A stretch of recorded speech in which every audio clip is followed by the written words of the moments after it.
Le Valdeco, c'est une association qui a été créée dans les années 90 et qui a comme objectif la prévention contre le décrochage scolaire, social et familial de jeunes qui habitent dans des quartiers. Il y a 4 antennes aujourd'hui en France, une à Argenteuil, une à Nice, une à Lyon et une à Lille. Nous, on est vraiment l'antenne la plus récente, on n'existe que depuis quelques années. On est en bon écart parce qu'on est parti pendant 2 jours avec un groupe de jeunes, ils sont 8 ados de la 3e jusqu'au lycée, avec qui on va travailler sur leur orientation professionnelle. Si elle est mal gérée, cette orientation, ça peut être un décrochage supplémentaire dans la vie d'un jeune et nous, on veut éviter ça. L'orientation professionnelle, c'est un sujet pas toujours évident. Nous, on a envie de le travailler de manière différente pour que vous arriviez à cerner les domaines dans lesquels vous êtes plus à l'aise. Je vous propose de regarder une petite vidéo. C'est un adepte du parcours.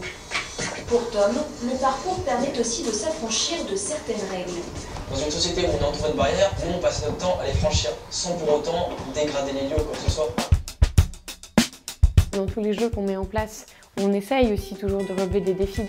C'est important d'avoir bien cette confiance en soi. On apprend beaucoup de choses. Déjà, vivre en commun.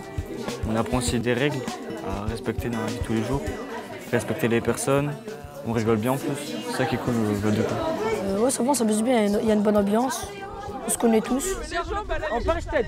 Les jeunes de l'île Sud n'ont pas nécessairement les moyens pour aller rencontrer des professionnels, pour aller faire des stages. Ils n'ont pas toujours le réseau nécessaire.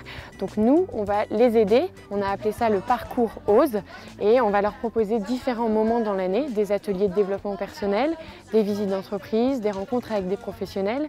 Et l'objectif, c'est vraiment de les aider à définir quel métier ils pourraient faire plus tard.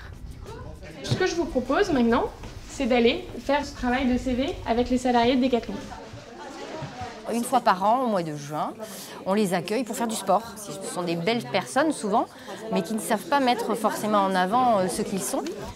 Or nous, par exemple, chez Decathlon, on ne recrute pas sur des compétences, mais sur des savoir-être. Donc c'est essentiel qu'ils sachent qu'effectivement, c'est important de savoir se présenter. Et nous, on est là pour ça. Donc si ça peut leur donner un coup de pouce, tant mieux. Tu mets ceinture marron.